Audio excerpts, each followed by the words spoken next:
ngayon ng spare rib with black bean sauce. Ang main ingredients niya, spare rib, Thai quat sa Cantonese, 4 cloves of garlic, 1.5 tablespoon of minced ginger, and 1 tablespoon of black bean seed. Ang pang-marinate lang niya ay soy sauce, rice wine, Shaoxing wine, and sesame oil. Ang unang gagawin natin ay i-marinate natin ang spare rib para sumipsip yung lasa niya sa spare ribs. 2 tablespoons of light soy.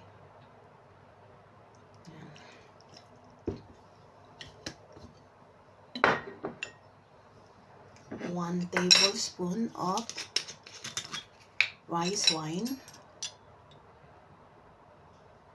Ito kasi nagpapalambot sa karne.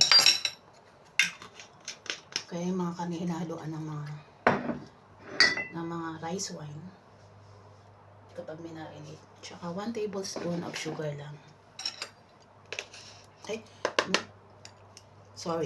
1 teaspoon of sugar.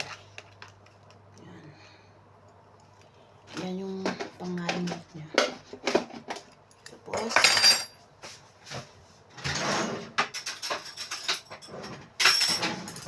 i-mix nyo lang siya. Ayan.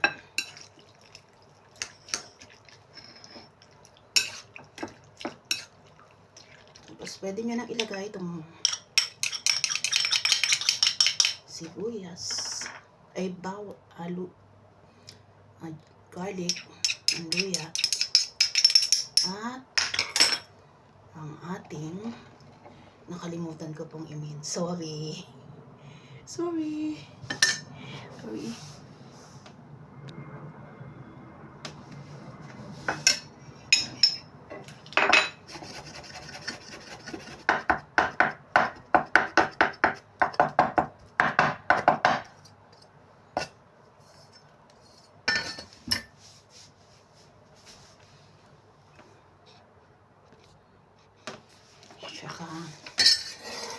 Saka pwede mo nang ilagay yung 1 tablespoon na minced black bean.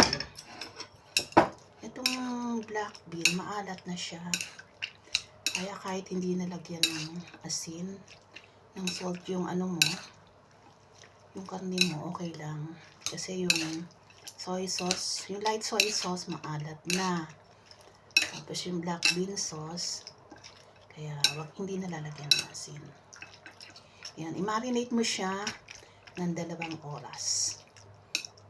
Yan, kita nyo.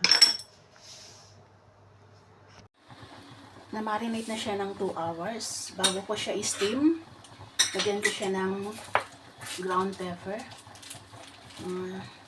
Sprinkle of ground pepper.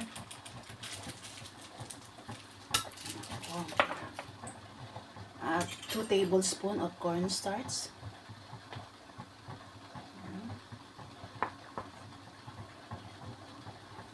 And i-mix na po natin. Kinamay ko na. Mali nagugas po ako ng kamay. Para halong-halo siya. Yan.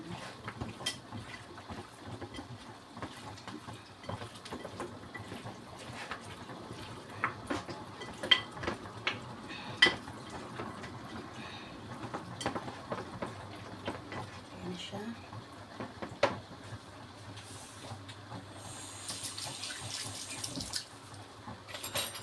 Tapos, lagyan natin siya ng 1 pirasong sili para hindi siya maanghang. Appetizer.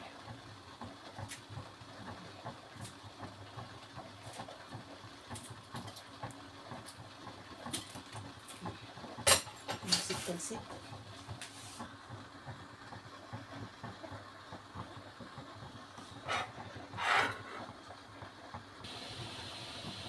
Kumukulo na yung tubig, kaya i-steam ko na itong spare rib ng mga 25 minutes sa medium fire. Ito po natin. After 25 minutes, ito na ang ating steam spare rib with black beans. Ito na po ang finished product ng ating niluto. Looks good.